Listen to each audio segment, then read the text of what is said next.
actually NASA physicists that were there at the opening of that cavern.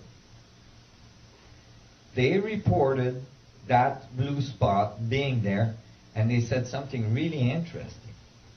They said, this is similar to the blue spot we found inside the Mayan pyramids when we first opened them. So they were making a direct relationship between the Ark of the Covenant, the effect of the Ark of the Covenant on the space-time manifold that left some trace, and the Mayan pyramids. And so,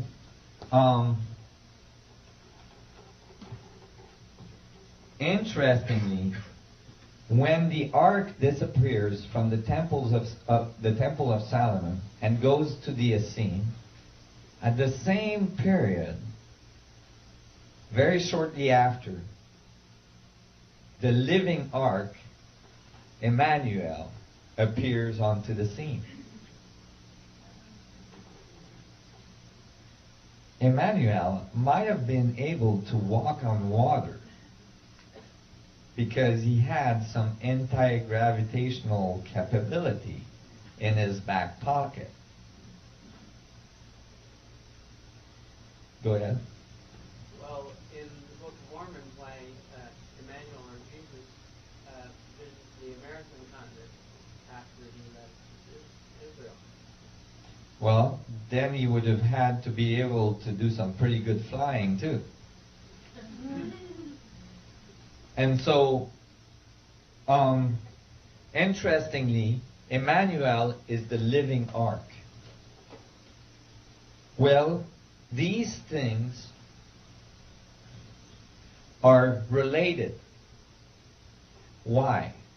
Because when we built the external Merkabah, the external ark, all we're building is a reproduction of our internal functioning. The inside singularity, the inside arc that keeps us alive. And so we're creating a very short feedback. That's why you had to be initiated very carefully before you could approach the ark. You had to be pure of heart. Because the feedback is so short that if you have destructive intent, you'll just die right on the spot. It'll bite you right back. Aaron's sons. So Aaron's sons died that way. It's a very fail-safe system. You can't use it for destruction very much. Because by the time you try to use it for destruction, you're already dead. See, it's nothing new. The universe is a feedback. We are very destructive in nature, and we're just about to destroy ourselves. But meanwhile, it took a long time, and we had time to destroy a lot of things around us. With this, no waiting necessary. You just don't survive the experience. There is people that did try to use the ark for destruction in the pharaonic traditions. These were very, very warlike pharaohs. They were found mummified with what they thought at first was smallpox all over their body. They found out later that it wasn't smallpox at all, that it was tumors all over their skin, like they had been irradiated by radioactivity. At one point, the ark is stolen by, the ark is attempted to be used for war and is taken by the Philistine before it's moved to the Essene, long before. And the same thing happens. They bring it to their temple and they try to use it and all this, and they all get tumors. It's in the Bible. And so they send it back to the Temple of Solomon. They're like, get that thing out of here. So Emmanuel was most likely born in the field of the Ark of the Covenant. And as a result, he had very advanced DNA structure.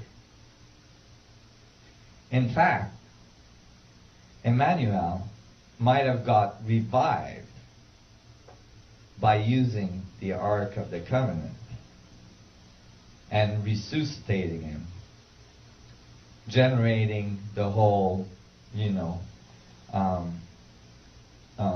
return of Emmanuel, return of Jesus 3 days later. Well, when I was asked to talk about the Knights Templar, so you guys are seeing this view a little bit more. I'm going to tell you now how it reaches you, how far this goes, and how much the power at B is actually trying to get this power back.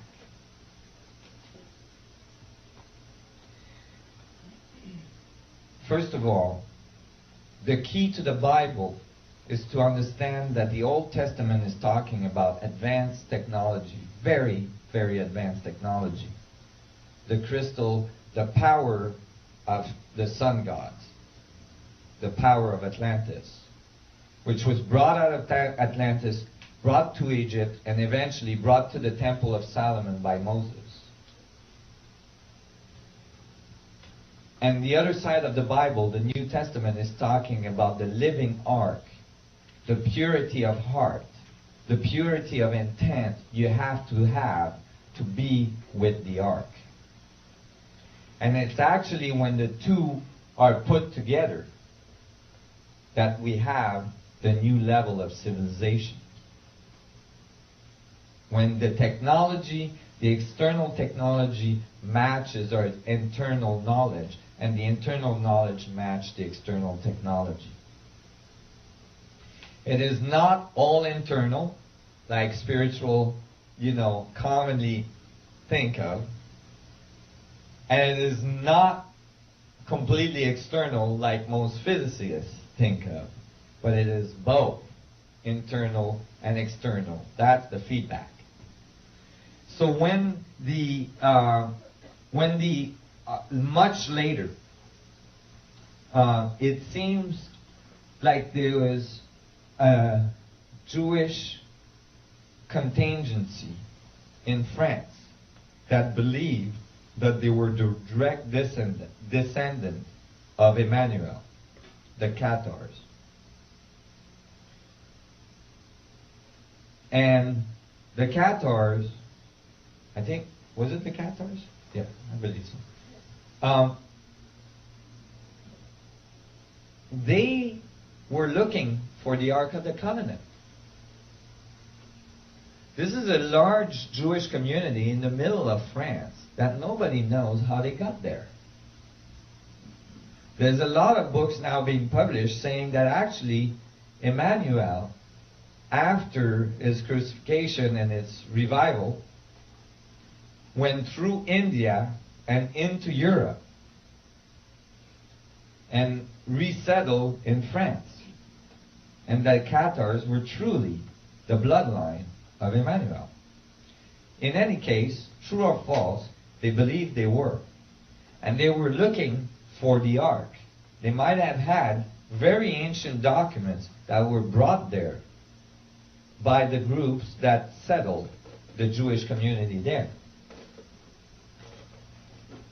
They started an order of knights to look for the ark. That order was called the Knights Templar. The first name they were given was the Knights of the Poor, because they were very poor, and their insignia was 2 knights on 1 horse, because they couldn't afford a horse for every knight.